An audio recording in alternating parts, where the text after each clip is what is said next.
পশ্চিম ত্রিপুরা লোকসভা আসনের অন্তর্গত ৮টি মহকুমাতে মঙ্গলবার ভোটের কাজে নিয়োজিত কর্মীদের ভোট গ্রহণ করা হয়। এদিন ১২,৮০০ ভোট কর্মী ভোট দান করেছেন। সোমবার থেকে শুরু হয়েছে এই প্রক্রিয়া। সোমবার অত্যাবশ্যকীয় পরিষেবার সঙ্গে যুক্ত ব্যক্তিরা ভোট দান করেছেন। মঙ্গলবার ভোট দিয়েছেন নিরাপত্তার দায়িত্বে থাকা কর্মীরা এবং ভোটের কাজে নিয়োজিত অন্যান্য সরকারি কর্মীরা। আগরতলা শিশু বিহার হায়ার সেকেন্ডারি স্কুলে ভোট গ্রহণ প্রক্রিয়া পরিদর্শন করেন মুখ্য নির্বাচনী আধিকারিক পুনিত আগরওয়াল ও পশ্চিম ত্রিপুরা লোকসভা কেন্দ্রের returning officer Bishal Kumar.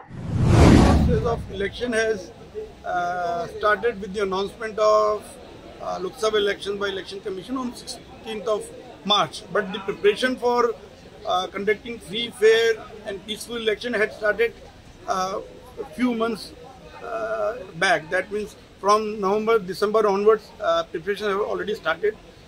We had got our sector officers appointed who had been doing the vulnerability mapping, checking the polling station in terms of availability of assured minimum facilities. So all those arrangements are now in place, and now the first phase of election is only 3 days from now. So all arrangements at the polling stations have been done.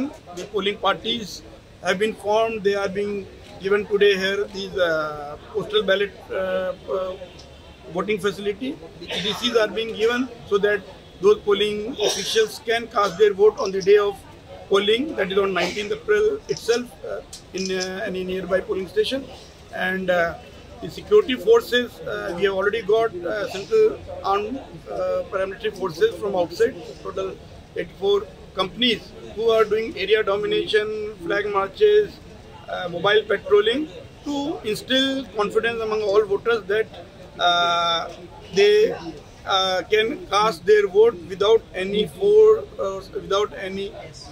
fear and without under any inducement.